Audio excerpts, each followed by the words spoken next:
오늘 말씀을 함께 보도록 하겠습니다. 오늘 말씀은 아가 8장 5절에서 14절까지 말씀입니다. 아가서 8장 5절에서 14절까지 말씀입니다. 다 찾았으면 한 목소리를 함께 봉독하도록 하겠습니다. 그의 사랑하는 자를 의지하고 거친 들에서 올라오는 여자가 누구인가? 너로 말미암아 내 어머니가 고생하는 곳, 너를 낳은 자가 애쓴 그곳, 사과나무 아래에서 내가 너를 깨웠노라. 너는 나를 도장같이 마음에 품고 도장같이 팔에 두라. 사랑은 죽음같이 강하고 질투는 수월같이 잔인하며 불길같이 일어나니 그 기세가 여호와의 불과 같으니라. 많은 물도 이 사랑을 끄지 못하겠고 홍수라도 삼키지 못하나니 사람이 그의 온 가산을 다 주고 사랑과 바꾸려 할지라도 오히려 멸시를 받으리라. 우리에게 있는 작은 누이가 아직도 유방이 없구나. 그가 청혼을 받는 날에는 우리가 그를 위하여 무엇을 할까? 그가 성벽이라면 우리는 은망대를 그 위에 세울 것이요 그가 문이라면 우리는 백향며 판자로 두리라. 나는 성벽이요 내 유방은 망대 같으니 그러므로 나는 그가 보기에 화평을 얻은 자 같구나. 솔로몬이 바알하몬에 포도원이 있어 지키는 자들에게 맡겨두고 그들로 각기 그 열매로 말미암은 천을 바치게 하였구나.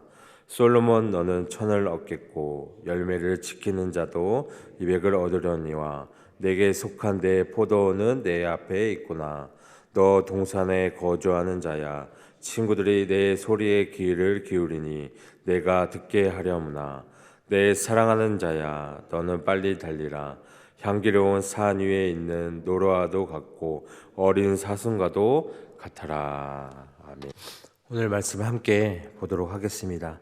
오늘 이 아가서 8장 5절에서 14절 말씀은 이 술라미의 여인이 다시 사랑의 고백이 결정에 이르는 장면으로 우리는 또 볼 수가 있습니다. 절정에 이르는 장면으로 우리 볼 수 있습니다. 그래서 그 사랑이 얼마나 견고하고 거룩한지를 온몸으로 또 보여주는 결말을 우리에게 또 보여주고 있습니다. 그래서 이 본문은 주님과 그의 또 백성 사이에 언약적 사랑이 그냥 단순한 감정을 넘어서 죽음처럼 강하고 도장처럼 새겨야 할 것임을 또 선포하고 있는 것을 우리가 또 볼 수 있습니다. 그래서 사랑은 여기서 끝이 아니라 또 영원히 지속될 하나님의 계획 안에 있는 또 불꽃이고 그 사랑으로 인해서 교회는 또 영광스럽게 깨어나고 마지막까지 그 열정을 지켜 나가야 한다는 것을 우리 말씀으로 또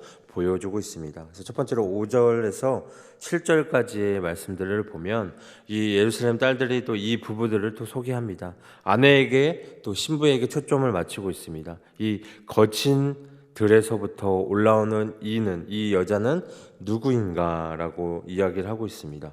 이 질문에는 3장 6절에서 이 솔로몬의 가마를 소개하면서도 등장을 합니다. 그래서 이 부부의 결혼식을 또 생각나게 만드는 구절이죠. 그래서 첫째, 이 부부는 함께 거친 들에서 또 올라오고 있다는 것입니다. 그래서 8장 5절에 이 부부는 함께 거친 들에서 올라오는 것을 전원해서 시간을 보내는 것으로 또 이해할 수도 있겠지만 그보다 3장과 8장 두 경우가 시간과 또 장소는 다르지만 지형적으로 또 험난한 길을 뚫고 왔음을 또 비유적으로 방해물을 극복하고 왔다고 볼 수 있는 말씀으로 볼 수 있습니다. 그리고 아내는 그의 사랑하는 그 남편에게 의지하고 있다는 것입니다. 마차나 가마 등에 앉아 아내가 남편에게 기댄 모습을 육체적으로 지친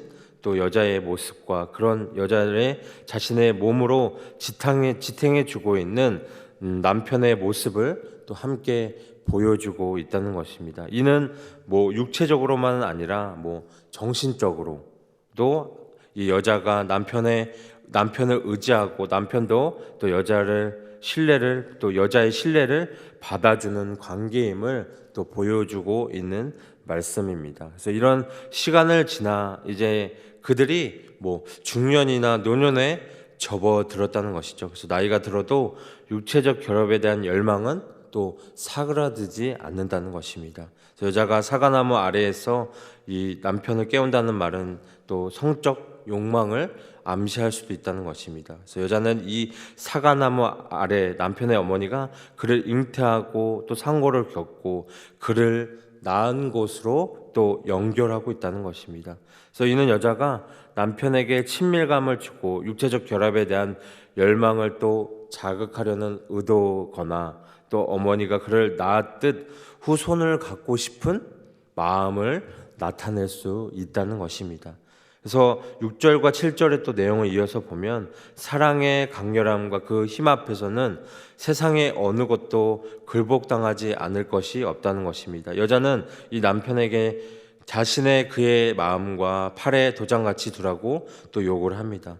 도장은 그 소유자의 신분을 또 상징하고 사람들이 이를 손에 반지로 끼거나 목과 팔에 달았다는 것이죠. 즉 여자는 자신의 존재가 남편의 마음, 내면과 외면, 이 팔에 가장 가까이 있기를 바라는 것입니다. 그래서 그에게 속한 자임을 또 확실히 드러내고 싶은 것이죠. 그래서 여자가 이런 요구를 한 데에는 사랑이 또 죽음과 같이 강렬하고 또 말씀처럼 질투가 스몰처럼 무덤처럼 잔혹함을 깨달았기 때문이라는 것입니다. 그래서 죽음은 모든 것의 한계이자 또 끝으로 누구도 죽음을 막을 수는 없지만 사람은 한계가 없으면 결코 사라지지 사랑은 한계가 없고 결코 사라지지 않는다는 것입니다.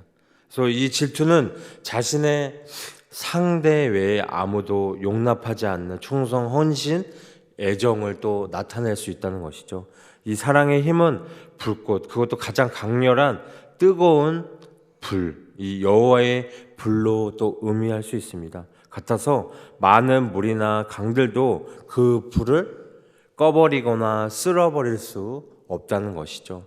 또한 사랑의 가치는 또 금전으로 살 수 없다는 것입니다. 돈으로 사랑을 사려고 하는 자는 우매하고 멸시를 받아야 한다는 것입니다. 8장 또 8절에서 10절에 보면 8절과 9절에서는 또 공동체의 목소리가 또 들리죠.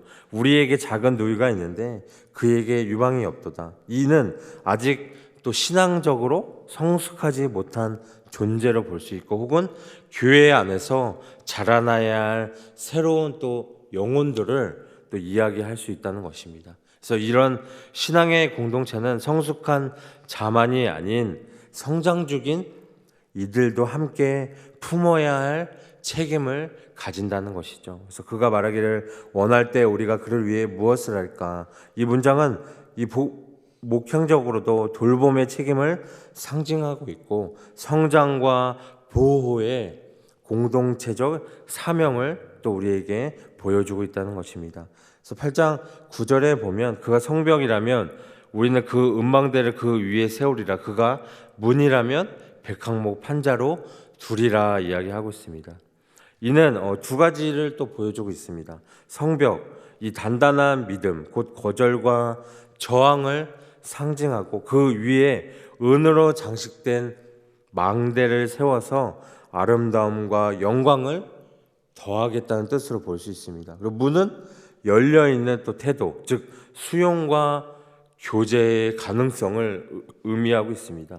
그럴 경우 이 백항목으로 보호하겠다는 다짐을 보여주고 있습니다. 이는 교회가 성도 각자의 형편에 따라 적절하게 돌보고 또 세워주는 사명을 이야기하고 있다는 것입니다.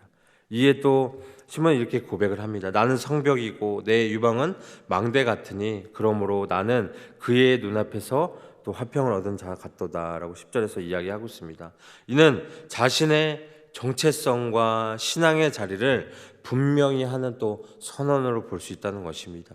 이 성벽이라는 표현은 순결과 경건의 방어력을 보여주고 있고 유방과 망대는 성숙과 신앙의 풍성함을 의미하고 있다는 것입니다. 그래서 주님 앞에서 이 평안을 얻었는데, 평안을 얻었다는 고백은 회복과 만족의 그냥 정서가 아니라 언약 그 안에서의 안식과 기쁨을 드러내는 표현이라는 것입니다.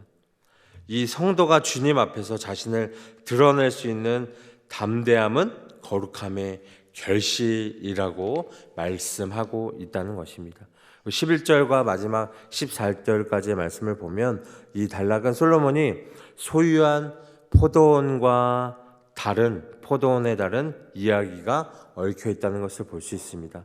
이 부분도 또 해석이 좀 어려운 단락 중에 하나인데, 바알 하몬의 포도원을 소유한 이 솔로몬은 일꾼을 시켜 이를 지키게 했고 포도원에서 수확이 많아서 큰 수익을 얻었다는 것입니다. 이 포도원은 실제로 포도원이거나 비유적으로 솔로몬의 규방을 가리킬 수 있다는 것입니다. 한편 어떤 이도 포도원을 또 소유했는데, 이 사람 여자 또는 남자는 솔로몬과 달리 자기의 포도원을 스스로 가꾸고 오롯이 자기 것으로 소유함으로써 타인의 개입을 또 배제하고 포도원으로부터 이득을 취하지 않았다는 것을 볼 수 있습니다. 이 같은 솔로몬의 포도원과 금전과의 관계에 대한 언급은 8장 7절의 사랑은 돈으로 살 수 없음을 또 보여주는 예로 해석하기도 된다는 것입니다.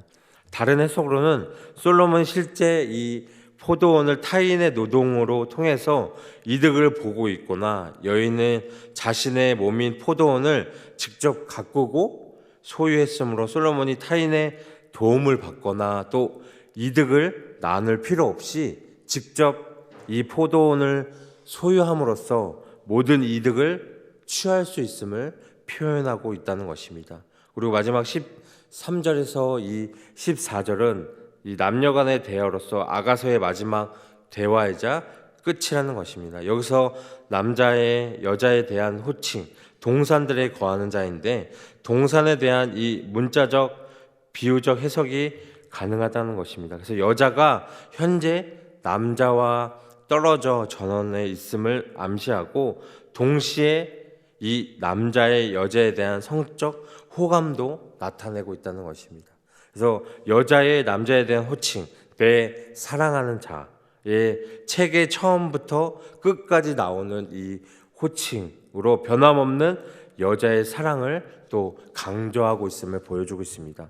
그래서 여기서 이 부부의 마지막 대화 내용은 서로 떨어져 있어서 상대가 그리워 서로에게 만남을 약속하는 것입니다. 그래서 여기에서 변함없는 사랑과 만남에 대한 열망의 초점이 맞춰져 있다는 것입니다. 그래서 남자는 그대의 목소리를 또 들려달라고 13절에서 이야기하고 있고, 여자는 또 나에게 오라고 요청을 하고 있습니다. 그래서 남자는 이때 친구들이 여자의 목소리에 귀를 기울인다고 언급을 하는데, 이는 여자가 그 전원의 다른 이들과 함께 있고 남자 자신과는 떨어져 있어서 그가 그녀의 목소리를 들을 수 없다는 것을 나타내고 있습니다. 그래서 남자는 자기도 여자의 목소리를 듣게 해달라고 또 요청을 하고 애정을 표현하고 있다는 것입니다. 그래서 이 장면은 여자가 남자와 약속 장소를 잡는 1장 7절에서 8절의 장면을 또 연상케 하고 있습니다.